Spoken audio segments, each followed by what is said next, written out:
Hello guys, नमो बुद्धाय, जय भीम। तो मैंने आप सभी लोगों को जो टाइम दिया था 10:30 बजे का, उसमें शायद 1-2 मिनट बाकी होंगी। अगर हो भी गया है पूरा तो भी कोई दिक्कत नहीं है, लेकिन समय दिए अनुसार आ गया हूँ मैं।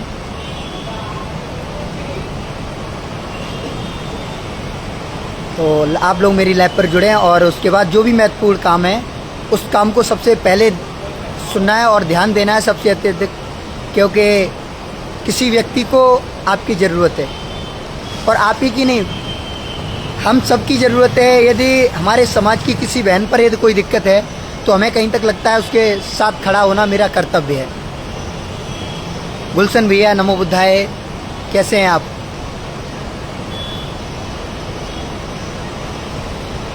तो जुड़िए आप लोग, सभी लोग लाइव पर और लाइव को शेयर करें ताकि सभी लोगों के पास तक ये इन्फॉर्मेशन पहुंचनी चाहिए कि हमारे समाज की एक कथावाचिका है जिनका नाम है मोना राय।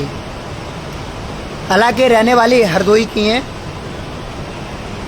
हरदोई आप सभी लोग जानते होंगे और उनका विरोध एक दो वीडियो का हो रहा है। हालांकि वो जब भी कथा करती हैं तो कुछ लोग कहा करते हैं उनसे कि मतलब देवी देवताओं का जन्म कैसे हुआ कैसे नहीं हुआ, तो इतिहास का मतलब जो काल्पनिकता दे दी है उसको बता दिया है उन्होंने, तो लोगों को बुरा लग गया है। हालांकि किसी ब्राह्मण समाज के या चौहान समाज के व्यक्ति ने उनको टारगेट नहीं किया है।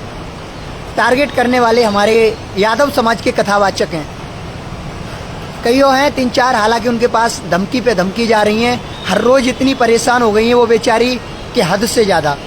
अभी मेरी बात हुई थी थोड़ी देर पहले, ज़्यादा 5-10 मिनट पहले उनसे फ़ोन पे, तो इस तरीके से बात कर रही थी कि उन्हें डर था इस बात का कि कहीं ये भी कोई विरोधी ना हो। तो अब हमें लग रहा है कि हम सब एकजुट होकर, मैं अपनी टीम से भी कहूँगा, जो भी भीम आर्मी की हमारी टीम है, कि उस बच्ची को सुरक्षित करने का कार्य करें। सबसे पहले उन्होंने कुछ गलत नहीं कहा है, जो भी कहा है वो बिल्कुल सही कहा है। क्यों? क्योंकि कईयों लोगों ने जिस प्रकार से कहा है तो गलत नहीं कहा। हमारे यादव समाज के कथावाचक हैं और कथावाचिका हैं जो बुद्ध से संबंधित कथा करते हैं, तो वो भी तो यही बात कहते हैं। जौनपुर के बीच में एक मंच करता थे, मंच पर प्रोग्राम दिखाते हैं, तो उन्होंने देवी देवताओं की पैदाइश बताई थी कि कोई मतलब मगरमच्छनी से पैदा है, तो कोई खीर से पैदा है, तो कोई मटका से पैदा है, तो कोई किसी से पैदा है। उन पर भी FIR हुई थी, लेकिन भैया चंद्रशेखर रावण ने उन्हें एक फ़ोन पे ही बाहर निकाल लिया था। तो मैं अपनी टीम के सभी लोगों से एक ही बात कहूँगा और जितने भी कथावाचक और कथावाचिकाएँ उनसे ये कहूँगा कि सबसे पहली बात तो ये है मेरी कि हमें किसी को ट्रोल नहीं करना है। हमें कौन किससे पैदा, ये सबको पता है। सबको ये बात मालूम है कि कोई खीर से पैदा हुआ है, तो कोई जांग से पैदा हुआ है, तो कोई छींक से पैदा हुआ है, तो कोई मतलब किसी न किसी से पैदा है। किसी का माँ बाप से पैदाइश नहीं है। ये उनके शब्द बताते हैं जो मैंने पढ़ा है। और इन शूद्रों को न पढ़ने देने का अधिकार और कारण यही था, यदि ये शूद्र पढ़ जाएंगे, यदि ये शिक्षित हो जाएंगे तो हमारे वने धर्म ग्रंथों पर उंगलियां उठाएंगे। और आज जब ये शूद्र पढ़ गए तो इनके धर्म ग्रंथों पर उंगलियां उठने लगी तो इन्हें बुरा लग रहा है। और आज जब एक बात बोलूँ, 4 वर्ण बने थे, 4 व्यवस्थाएं बनी, 4 ही धाम बने और 4 ही धर्म बने। ये क्यों बनाए? क्योंकि हम लोगों को वर्गलाने के लिए। जब 4 वर्णों के बीच में और 4 ही युग थे, सतयुग, द्वापर, त्रेता, कलयुग, आपको सभी को पता है।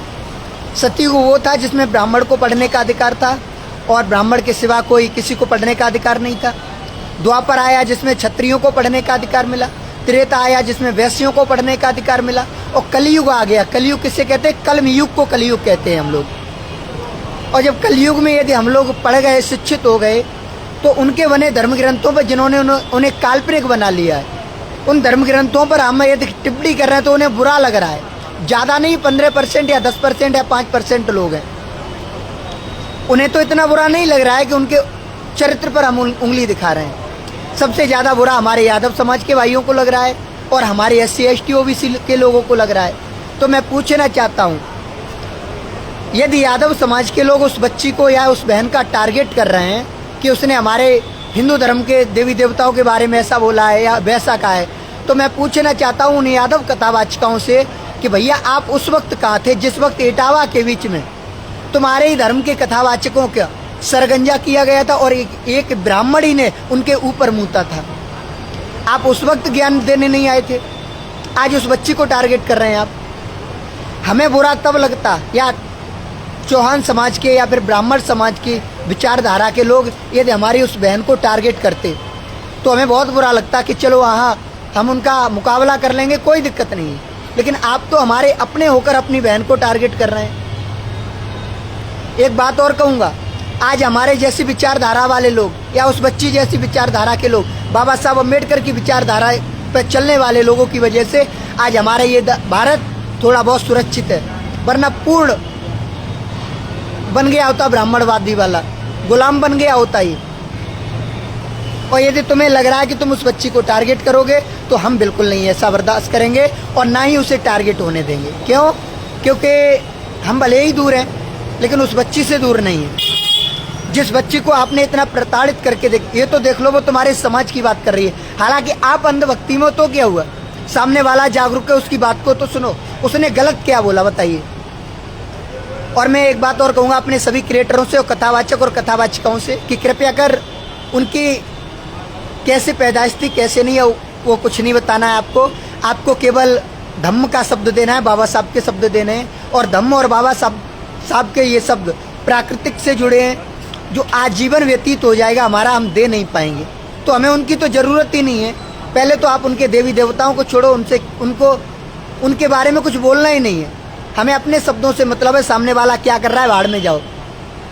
एक बात बोलूं, वैश्या को यदि वैश्या बोल दिया तो उसे बुरा तो लगेगा। हालांकि मैंने पढ़ा है भाई, मैं बुरा नहीं कहूँगा, मैं जो बोल रहा हूँ वो सत्य बोल रहा हूँ, बुरा मत मानना। मैंने सुना था भगवान हनुमान ने सूर्य को नीला था। सूर्य काफ़ी बड़ा था यार, कब तक हम सच मानते होते। चलो ये मेरी गलती है तो मैं माफ़ी मांगता हूँ कि मैंने ये शब्द बोल दिया है। मैंने सुना था भगवान श्री राम का जन्म हुआ तो खीर खाने से हुआ था, ये सबको मालूम है। अगर उस शब्द को अगर उस बहन ने बोल दिया तो उसमें गलत क्या बोला?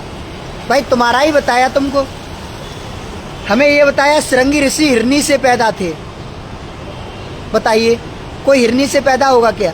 तो इसमें मैंने क्या गलत कहा? तुम्हारे ग्रंथों में लिखा है वही तो मैं पढ़ रहा हूँ और पढ़ के लोगों को दे रहा हूँ, तो तुम्हें बुरा लग रहा है। मैंने सुना है मकरध्वज मगरमच्छनी से पैदा था। अरे मगरमच्छनी अंडे देती है, बच्चे थोड़ी देती है। बताइए, जो भगवान हनुमान के पुत्र को बताया था मकरध्वज। अब दूसरी बात ये है, क्या नाम है, पवन जिन्हें हम कहते हैं, वो कौन से पैदा थे? बताइए। मतलब तुम ही लोगों ने झूठ फैलाया और तुम्हारे झूठ को यदि हम प्रत्यक्ष दे रहे हैं सत्य बनाकर, या हम अपने समाज के लोगों को दे रहे हैं, तो मतलब तुम्हें बुरा लग रहा है। तुमने कहा तो सही है, हम कहने लगे उससे दोबारा तो बुरा है। अगर आपने पैदाइश ही दी थी इनकी तो ऐसी पैदाइश देते कि आने वाले समय में ये लोग शूद्र जब शिक्षित हो जाएंगे तो इसे यदि ये पढ़ेंगे तो हमें बुरा न लगे। आपको ऐसा तो देना चाहिए था। आज जब हम पढ़ रहे हैं कि माता सीता, उनका मैं सम्मान करता हूँ, हालांकि एक पवित्र स्त्री थी, उन पर आक्षेप नहीं लगाएंगे, लेकिन आपने उनकी पैदाइश कैसी बनाई? मटके से कोई पैदा होगा क्या? मतलब आपने ही बनाया और आप ही हम लोगों को गलत साबित कर रहे हो। चलो अगर हमसे किसी महान पुरुष ने पूछ लिया कि माता सीता का जन्म कैसे हुआ था तो मैं क्या बताएंगे? बताइए। मैं तो ये भी नहीं कहूँगा कि महाराज जनक की पुत्री थी वो।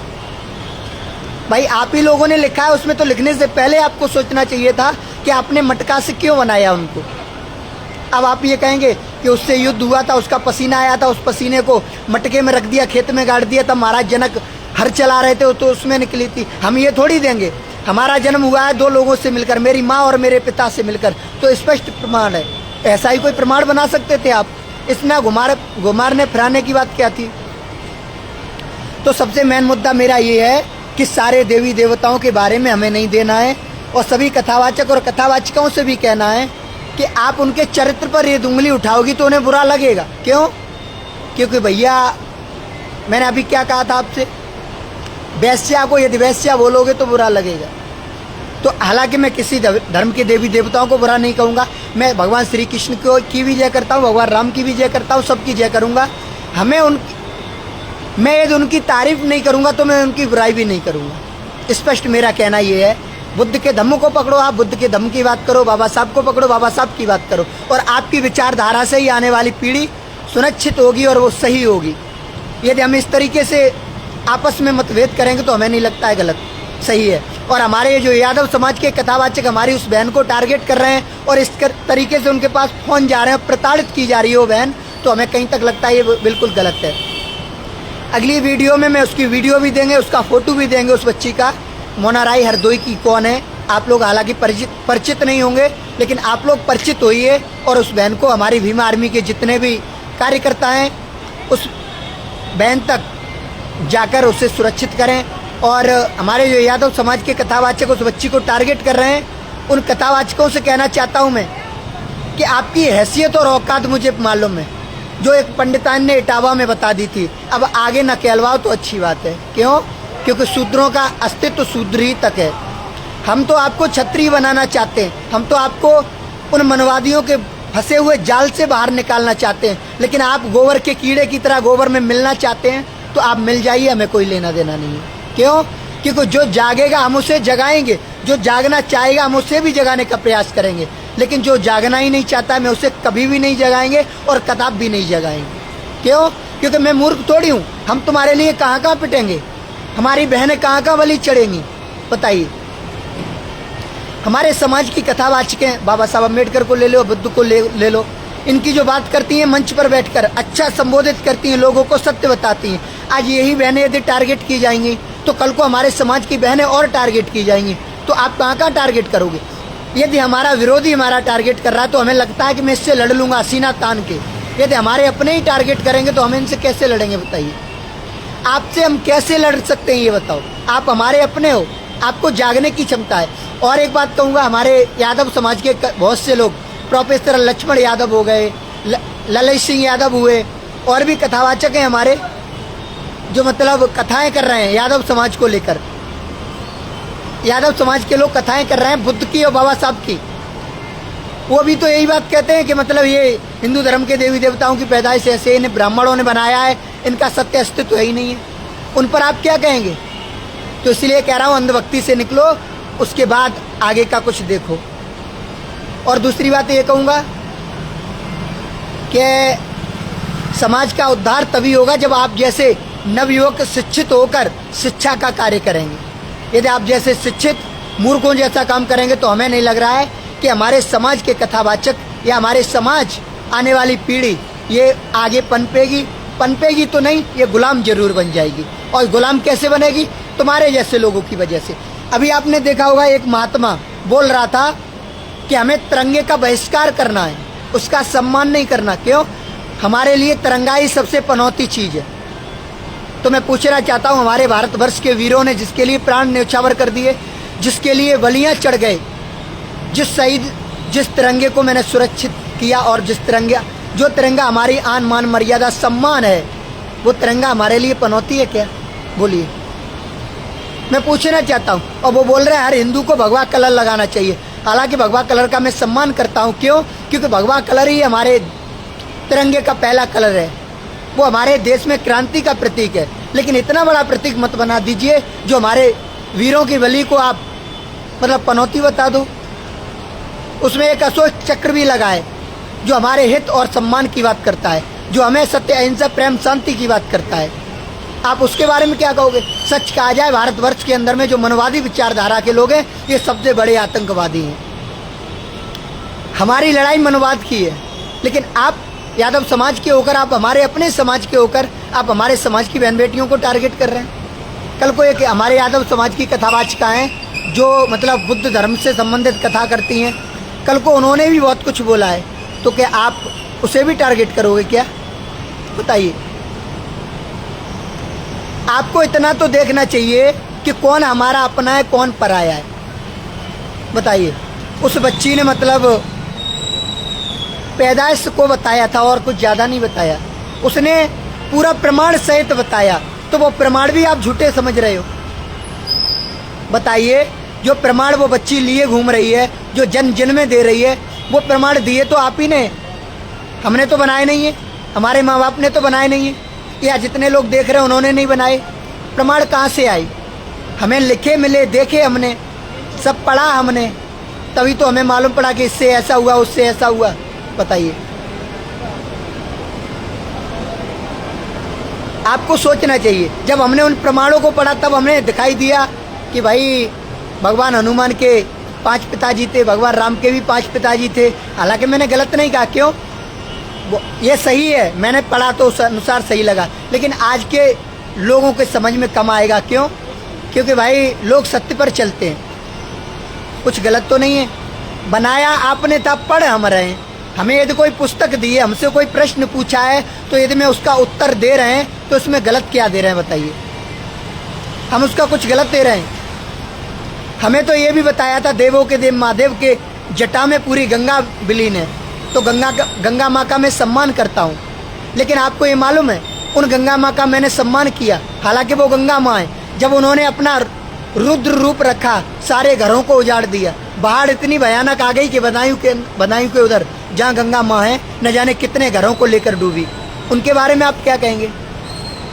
एक भाई हमको ही कमेंट में बोल रहा था, उल्टा सीधा बोल रहा था कि मतलब अरे तुम लोग सनातन को टारगेट बनाए रखे। तो मैं कहता हूँ, सनातन तुम्हारे बाप की जागीर थोड़ी है। सनातन के बारे में क्या जानते हैं आप?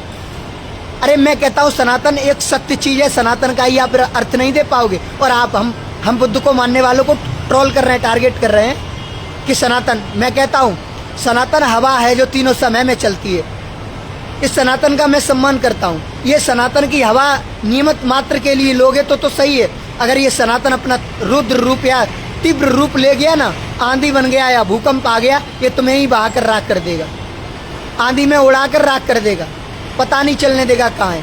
ये सनातन हमारी पृथ्वी है, जब भी ये कंपित होती है ना, सारी फट इधर उधर बिल्डिंगें गिरेंगी, उसमें दबकर मर जाएंगे। अब बताइए, ये सनातन सूर्य है हमारा, ये जब अपने ज़्यादा भयानक उग्रता से अपनी अग्नि को भेजेगा ना, एक बात याद रखना, जलाकर राख कर देगा। जब सनातन ही हमारा मतलब, देखो एक बात तो बुद्ध ने कही है, सनातन को नियमित मात्र में लोगे तो तुम्हारा भला रखेगा, सनातन को यदि ज़्यादा आप भाव में लोगे तो मैं बर्बाद कर देगा। हम भी एक सनातनी हैं, हमारी माँ बहन बेटियों की यदि बात आएगी तो हम भी सामने वाले को जिंदा जला देंगे। बोलो क्यों? क्योंकि सनातन ये कहता है मध्य में रहो, धूमकेतु तारे की तरह रहो, ऐसे मत बनो ताकि हमारे समाज की बेटियों को टारगेट करो। सनातन के बारे में आप कुछ भी नहीं जानते हो। सनातन यदि भगवान राम के पीछे लगा रहे हो तो मैं कहता हूँ भगवान राम भी सनातनी थे, आपके अनुसार, मैं अपने अनुसार नहीं बताऊंगा। क्यों? क्योंकि मेरे अनुसार तो एक विचारधारा भी नहीं कह सकते हम उसे। तो मैं आपसे एक ही बात कहूँगा कि हमारे समाज की जो बहन है जिसे टारगेट किया जा रहा है उसको लेकर मैं वीडियो भी अपलोड करूँगा। और मतलब मैं एक बात कहूँगा, हमारे समाज की जो भी कथावाचिका हैं, मैं अपने समाज के लोगों से भी कहूँगा कि कृपया कर आप उन्हें टारगेट करना बंद हो जाइए। आप उनको विशेष मुद्दा बनाना। ये कुत्ते भौंक रहे हैं ना, देख रहे हैं, ऐसे ही कुत्ते हमारी आईडी पर भी आके भौंकते हैं। क्यों? क्योंकि उनको मैं पचता नहीं हूँ। जी हाँ, हालांकि ये तो मुझ पर नहीं भौंक रहे थे, ये किसी ऑटो वाले पर भौंक रहे थे। तो मैं एक बात कहूँगा कि हमारे समाज की कथावाचिकाओं को आप लोग टारगेट करना बंद हो जाइए। क्यों? क्योंकि ये हमारे समाज की कथावाचिका यदि मंच से जाकर संबोधित कर रही हैं तो इन्हें लाखों या करोड़ों रुपए नहीं मिल रहा है। जिन्हें लाखों करोड़ों रुपए मिल रहा है और वो तुम्हारे बच्चों को गोबर खाने के लिए कह रहे हैं, मूत्र पीने के लिए कह रहे हैं, आप उन पर उंगली नहीं उठा रहे हो, उन पर उंगली उठा रहे हो जो सत्य दे रही हैं। मैं पूछना चाहता हूँ, ललई सिंह यादव के बारे में हमारे समाज की कथावाचिकाएं बता रही हैं तो गलत बोल रही हैं क्या? बाबा साहब अम्बेडकर के बारे में बोल रही हैं, गलत बोल रही हैं क्या? हमारे महान पुरुषों के, बहुजन समाज के महापुरुष हुए थे, उनकी विचारधारा को दे रही हैं तो गलत बोल रही हैं क्या? ये अनुरुद्धाचार्य की तरह तो नहीं बोल रही हैं कि आप गोबर में गेहूं को निकालिए, उसको धोइए, रोटी बनाइए तब बच्चे पैदा होंगे। ऐसी अंधभक्ति तो नहीं दे रहे हैं। ये छूमंत्र तो नहीं मार रहे हैं, मंत्रों से बच्चा तो नहीं पैदा कर रही हैं। ये मतलब पर्चा बना के तो नहीं दे रहे हैं। अरे तुम्हारा जीवन है, अभी है, इसी क्षण तुम्हें काम आ रहा है। कल किसने देखा है? बीता हुआ कल किसने देखा है? जीवन निकल गया, वो वापस नहीं आएगा। आने वाले की कल की क्या चिंता? जो सत्य का साथ दे रहा है आप उन्हें टारगेट कर रहे हो। आप उन्हें टारगेट करके देखिए, जो इतने बड़े बड़े मंचों पे 2-2, 4-4, 8-8, 10-10 लाख रुपए ले जाते हैं और उसके बावजूद भी गलत कथाएं देकर जाते हैं। बोलिए और इन्हीं की दी हुई कथाएं हमारे जब कथावाचिका बोल देते मंच पर तो तुम्हें बुरा लग जाता है। बताइए, मैं आप ही से पूछना चाहते इसमें गलत क्या था? इन्हीं कथावाचकों ने एक दिन हमें बताया था कि भगवान हनुमान के 5 पिता थे। इन्होंने ही बताया बागेश्वर धाम वालों ने। तो भैया मैंने देखा, जाकर सब कुछ व्याख्या की अच्छे से, तब मुझे ये मालूम पड़ा कि बताइए इन्होंने बोला तो कुछ नहीं है, अगर मैं बोल दूंगा तो बहुत बुरा हो जाएगा। हालांकि मैं सबका सम्मान करता हूँ, मुझे किसी से कोई लेना देना नहीं है।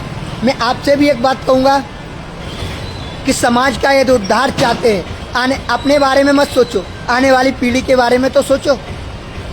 यदि आप इस तरीके से टारगेट करोगे तो हमें लग रहा है हमारे आने वाली पीढ़ी गुलाम बन जाएगी। आने वाले बच्चे, हमारे जो बीत गए बुजुर्ग, उनकी तरह गुलामी में अपना जीवन व्यतीत कर देंगे और कुछ नहीं मिलेगा। मैं ये बात बहुजन समाज के लिए बोल रहा हूँ, मैं ये बात SC ST OBC सबके लिए बोल रहा हूँ। आप ये मत समझना अरे हम यादव भगवान श्री कृष्ण के वंशज है तो हम कभी दबेंगे नहीं।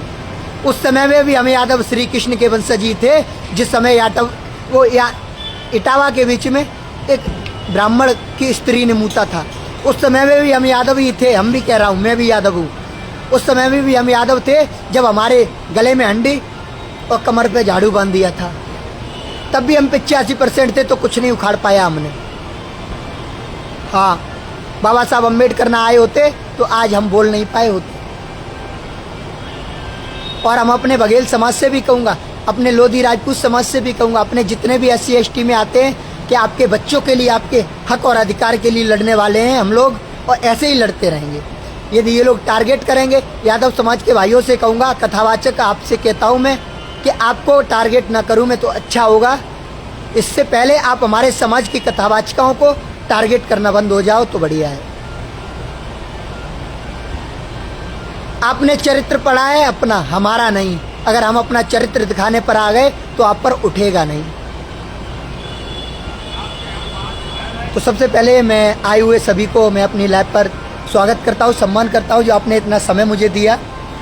हालांकि ज़रूरत है अब हम सबकी, उस बहन को सबसे अत्यधिक।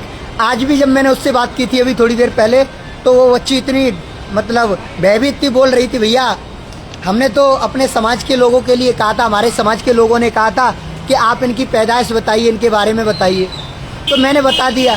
आज जब ये लोग हमारा विरोध कर रहे हैं तो हमारे समाज के ही लोग साथ नहीं दे रहे हैं। अरे अंधभक्त बनो, इतने मत बनो यार। आपको एक बात मालूम है, अभी एक भैया की जॉब लगी हुई थी। हालांकि मैं खाटू वाले महाराज का सम्मान करता हूँ, लेकिन मैं कहूँगा ज़रूर, आ गई ये बात को। खाटू वाले श्याम के दर्शन करने गए थे, वो वापस में आए तो एक गाड़ी में 11 के 11 तहस नहस हो गए। न तो नौकरी बची न परिवार बचा। आस्था रखो, अंधी आस्था मत रखो। अरे खाटू वाले श्याम को अपने घर पर लाइए, लाकर घर पर पूजा करते, बस उन पर दिल से आस्था रखते। ये क्या मतलब है, पूरा परिवार ही चला गया। अब क्या कहोगे इस पे? अगर हम बोल देंगे तो बुरा लग रहा होगा। आस्था अंधी बनाओगे तो आप चले जाओगे। एक भोले बाबा करके एक व्यक्ति आया था आज से 1-1.5 साल पहले हमारे अलीगढ़ के बीच में, न जाने कितने घरों को तहस नहस करके चला गया, उसका अस्तित्व नहीं रहा। मतलब तुम्हें कोई अंधी चीज़ देता है तो तुम उसे पकड़ लेते हो, तुम्हें तुम्हारा वास्तविक कोई सच देता है तो बुरा लगने लगता है। हमारे स्वर्गीय एक हमारे ब्रिजेश शास्त्री जी थे, जिनके बारे में आप सभी लोग जानते हैं। मैं उनका तहे दिल से सम्मान करता हूँ। हालांकि वो बहुत बड़ी हस्ती थे। उन्होंने सर्वप्रथम तो बाबा साहब अम्बेडकर की कथा करना चालू किया था, और बाबा साहब अम्बेडकर की जब कथाएं की थी तो उन्हें समाज का प्रेम बहुत कम मिला। तो समाज के लोगों ने ही कहा था, ये कहा था कि आप कहाँ उस जाटव की कथाएं करते हो, उसका क्या अस्तित्व, फलाना ठिकाना। हालांकि वो व्यक्ति जानते थे कि बाबा साहब की वजह से आज मैं यहाँ तक आया हूँ, लेकिन मजबूरी हो गई थी। क्यों? क्योंकि समाज का उनके विरोध करने लगी थी। तब उन्होंने बाबा साहब, आप उनके चरित्र में जाना, हमारे स्वर्गीय ब्रिजेश कुमार शास्त्री के चरित्र में आप जाओगे तो सबसे पहले आपको उन्हें बाबा साहब अम्बेडकर की कथाएं मिलेंगी। अब आकर उन्होंने भगवान श्री कृष्ण, भगवान राम और भी लोगों की कथाएं करने चालू कर दी, तो उन्हें पब्लिक का प्यार मिलना चालू हुआ। तो हमें कहीं तक लगता है पब्लिक का प्यार मिलेगा। मैं कहता हूँ कल से मैं हिंदू धर्म में चला जाऊँ कल को मैं भगवान श्री कृष्ण या भगवान श्री राम के गुणगान गाना चालू कर दूं तो 4 दिन के अंदर में मैं वायरल हो जाऊंगा। क्यों? क्योंकि काल्पनिकता के 1000 पैर होते हैं, सत्य के 100 होते हैं। बस धीरे चलूंगा लेकिन अपने समाज को भटकने नहीं दूंगा। मैंने देखा है अपने समाज के लोग, मैंने देखा है जाटव समाज के लोग, मैंने देखा है शाक्य कुशवाहा सैनी मौर्य समाज के लोग आज खुलकर बात नहीं कर पाते हैं। क्यों? क्योंकि वो बोल ही नहीं पाते हैं। डर है उन्हें इस बात का कि मैं ये बता दूंगा कि मैं शूद्र समाज से हूँ तो कहीं निकाल के बाहर खड़ा ना कर दिया जाऊँ। तो मैं पूछना चाहता हूँ वो कौन सा जीवन है तुम्हारा जिस पे दाग लगा हुआ है? इधर तो लोग हमसे कहते हैं कि मतलब हम सब हिंदू हैं। मैं पूछना चाहता हूँ हम सब हिंदू बन गए, हम हिंदू हो भी गए तो कल को हिंदू बनाने वाले लोग अपने आप से ये ना कहने लगे कि हम तो ब्राह्मण हैं। ये ब्राह्मण कौन होते हैं कि अरे हिंदू से जो ऊंचे होते हैं वो ब्राह्मण हैं हम? बताइए क्या प्रमाण है इनके पास ही हमें हिंदू बनाने के बाद भी ये नीचे ना कहने लगे? आपको मालूम है अभी एक बाबा की वीडियो ज़्यादा वायरल हो रही है, देखा होगा। वो कहता है अरे हम ब्राह्मण हैं, मतलब सबसे ऊंचे, हम कर्म से नहीं हम जाति से ब्राह्मण हैं। तो उन्होंने कहा आप तो राष्ट्रपति होने चाहिए। तो वो मालूम है क्या बोला बुड्ढा? अरे इतनी छोटी सी सोच, ऐसे राष्ट्रपति हमारे चरणों में आकर अंजलि देते हैं। और ये सही बात है। क्यों? कि पढ़े लिखे लोग जाकर ब्राह्मणों के ही चरणों में अंजलि देते हैं। क्यों? क्योंकि इन्हें अपनी शिक्षा का ही महत्व नहीं है। आज भी मैंने अपने गांव में देखा है और भी गांव में देखा है, इंटर BA MA न जाने कौन कौन सी डिग्रियां लेकर रख ली हैं, खुरपियां चला रहे हैं। हमसे भी कहते हैं अगर तू इतना मत बोला कर रहे, किसी दिन लोग तुझे मतलब ले जाकर कहीं रख देंगे, मार देंगे। तो मैं एक ही बात कहता हूँ, क्षत्रियों की उम्र 30 से 35 साल की होती है, इससे ज़्यादा नहीं हुआ करती। और हम डर कर अपना जीवन जियो, ऐसा तो मैंने अपने बाप से ही नहीं सीखा। तो मैं क्या कहूँ? समझ आ गया? तो वो बुड्ढा बोल रहा था संविधान की माँ की, हालांकि आपने वीडियो देखी होगी, मैं इन शब्दों का प्रयोग नहीं करता हूँ तो मेरे मुंह में भी नहीं आते। उस व्यक्ति ने इस प्रकार से कहा तो सोच कर देखिए कितना बड़ा पनौती है हमारे संविधान के लिए। जब उसके अंदर इस प्रकार का जहर भरा हुआ है तो सोच कर देखिए हमारे SC ST OBC समाज के लिए, आने वाले बच्चों के लिए कितना बुरा जहर भरा होगा। ये लोग ये नहीं चाहते कि इन्हें हिंदू बनाने के बाद मतलब इन्हें ऊंचा पद दो। मैं कहता हूँ आपको हिंदू ही अगर बनाना है तो हिंदू मत बनाओ, ब्राह्मण बना दो हम सब लोगों को। अगर हम सब लोग ब्राह्मण बन जाएंगे तो हिंदू तो अपने आप ही हो जाएंगे, इतनी मेहनत भी नहीं करनी पड़ेगी तुम्हें। लेकिन नहीं, ये हम सबको हिंदू बनाने के बाद आने वाले कोई तो इनके पास मनुस्मृति का दूसरा संविधान होगा जो हमारे आने वाले बच्चों को, SC ST OBC के जितने भी बच्चे हैं उन्हें गुलाम बनाकर, गुलाम हिंदू बनाकर ये लोग ब्राह्मण कहलाएंगे, हमारे बच्चे हिंदू कहलाएंगे। हिंदू तो होंगे लेकिन वो हिंदू होंगे न बदन पे कपड़े होंगे, न पहनने के लिए चप्पल होंगी, न थूकने के लिए ज़मीन होगी, न पीने के लिए पानी होगा। तो मैं पूछना चाहता हूँ क्या आप अपने बच्चों का ऐसा ही भविष्य देखना चाहते हैं? क्या तुम्हारे बच्चों का यही भविष्य होना चाहिए? और इसी चीज़ की सत्यता हमारी बहन आज एक दर्शा रही है अच्छे से, तो उन बहन को ही आप टारगेट करने लगे। बताइए, तो उस बहन का साथ देने की ज़रूरत है आप लोगों को।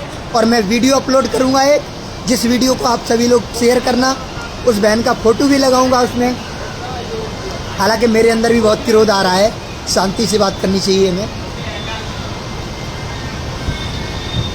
कब तक क्रोध ना आए? आज हमारे अपने ही हमारा टारगेट कर रहे हैं तो गुस्सा तो आएगा ना। एक बात कहूँ, कुल्हाड़ी में लकड़ी का दस्ता ना होता, पेड़ के कटने का कोई रास्ता ना होता। ये सही बात है। अगर कुल्हाड़ी के बीच में हमारा भाई फंसा ना होता, लकड़ी वाला किस्सा तो आपने सुना होगा। तो एक बात कहूँगा मैं,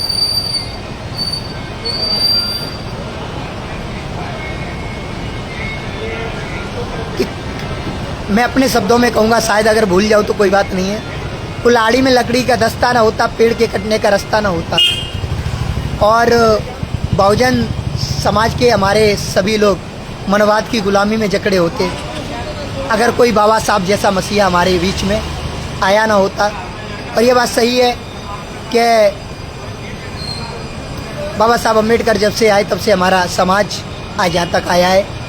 तो मैं यही कहूँगा कि हमारे समाज की कथावाचिकाओं को टारगेट कम करना चालू हो जाओ और इन्हें सुरक्षित करना चालू हो जाओ। और हमारे भीम आर्मी की टीम के जितने भी हमारी इस वीडियो को देख रहे हैं, तो मैं कल अपनी बहन के को लेकर आज ही वीडियो अपलोड करूँगा और आज ही बनाऊँगा। क्यों? क्योंकि हमें लगता है वहाँ तक पहुँचना मेरा बहुत ही जायज़ है। क्यों? क्योंकि आज उस बहन को टारगेट किया है तो कल को और भी बहनों को टारगेट किया जाएगा। तो सबसे पहले मैं अपने मौर्य समाज से भी कहूँगा, जितने भी क्रिएटर हैं उनसे भी कहूँगा कि हमारे समाज की जितनी भी कथावाचिका हैं, इनसे यदि कोई गलती होती है तो सबसे पहले ये भी समझदार है, वो माफ़ी मांग ही लेती हैं। सबसे पहले तो मैं ये कहूँगा आप लोगों ने टारगेट करना बंद हो जाइए, और काफ़ी लोगों ने किया भी था, लेकिन आगे के लिए मत करना। दूसरी बात ये है कि हम अपने समाज की कथावाचिकाओं से कहूँगा, तो मैं अपनी कथा में न पत्थर का नाम लेना है, ना ही देवी देवताओं का नाम लेना है। आपको अपने महान पुरुषों की विचारधारा को गिनाना है और कुछ नहीं बोलना है। क्यों? क्योंकि ये आपको ऊंची मंजिल पर जाना है और सीढ़ियों पर कुत्ते बैठे हुए हैं। यदि उन सीढ़ियों के कुत्तों से लड़ोगी आप, तो आप मंजिल पर नहीं पहुंच पाओगी। तो इसलिए आपको मंजिल देखनी है, कुत्तों को नहीं देखना है। समझ आ गया?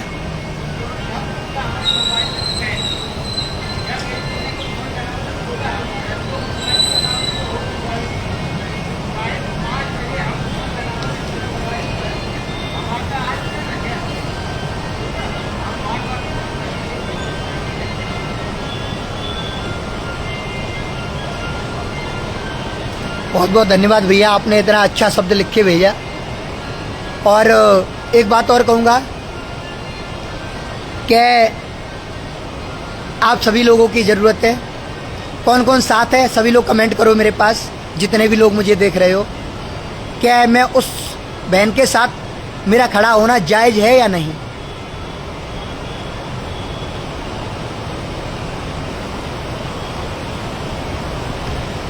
हमें आपके साथ की सोशल मीडिया पर ज़रूरत नहीं है। एक बात कहूँगा मैं, तेज प्रताप को टारगेट करो, अच्छी बात है। तेज प्रताप कोई करोड़पति नहीं है कि भैया मैं मर जाऊँगा मेरी दौलत किसी के काम आएगी। तेज प्रताप जीरो आदमी है, और बॉडी वॉडी को लेकर यहाँ तक आए तो बॉडी भी एक जलकर राख बन जाएगी। मेरे पास कोई अहंकार नहीं है।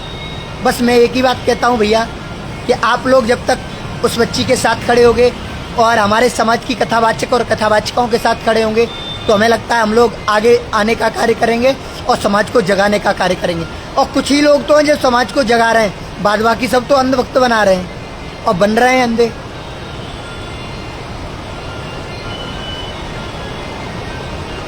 बहुत बहुत धन्यवाद भैया आपका। और लाइव को सभी लोग अपनी आईडी पर शेयर करें।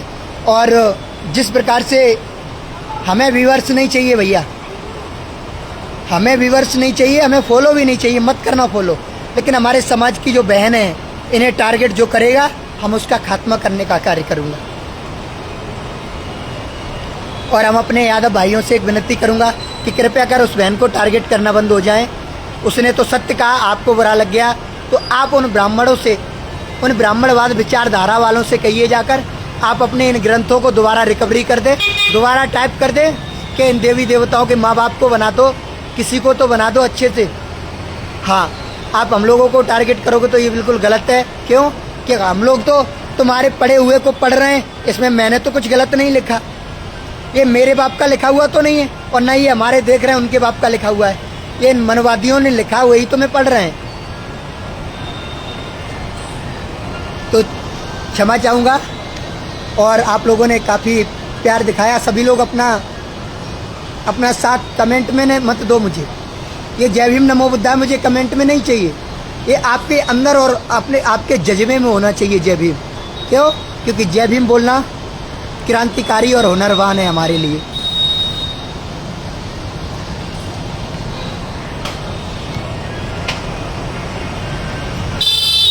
आपका बहुत बहुत धन्यवाद। विशाल साठ मैनपुरी से आपका कॉन्टैक्ट नंबर आ गया मेरे पास, मैं ज़रूर कॉल करूँगा। आप सभी लोग अपने हित और हक के लिए बोलना चालू हो जाओ।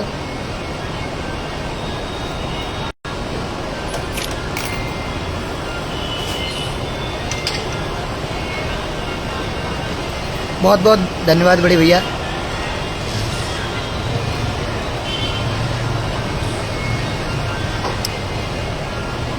ये बहुत गलत हो रहा है, जो हमारे समाज के लोग ही हमारे समाज को टारगेट कर रहे हैं।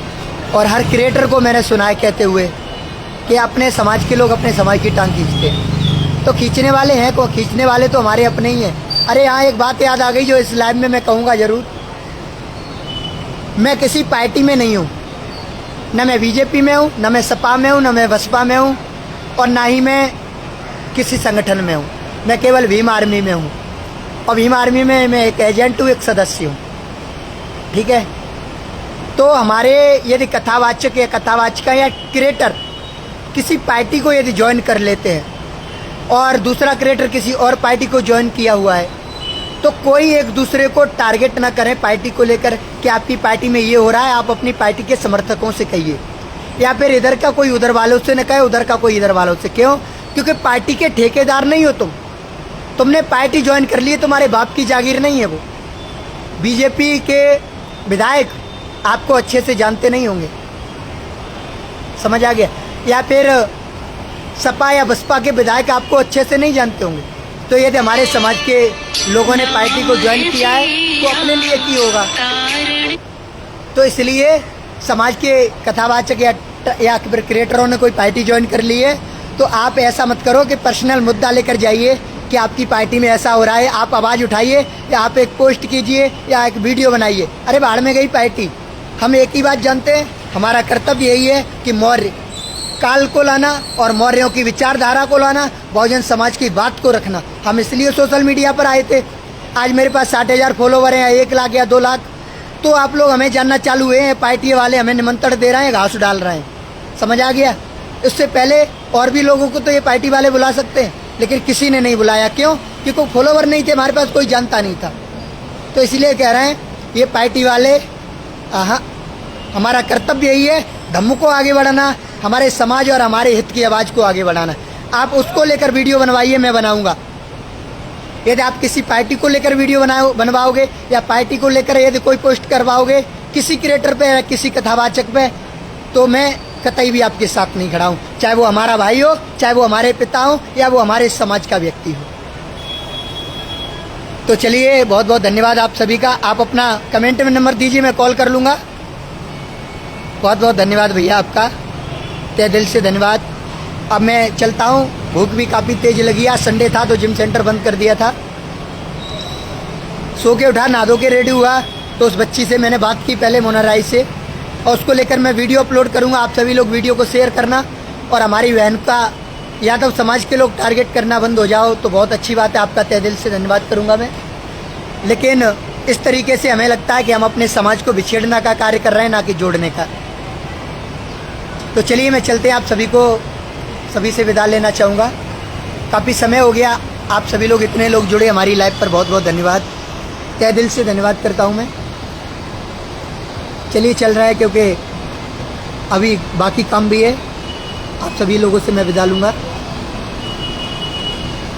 नमो बुद्धाय, जय भीम, जय भारत, जय हो हमारे सभी महान पुरुषों की। चलिए चलते हैं।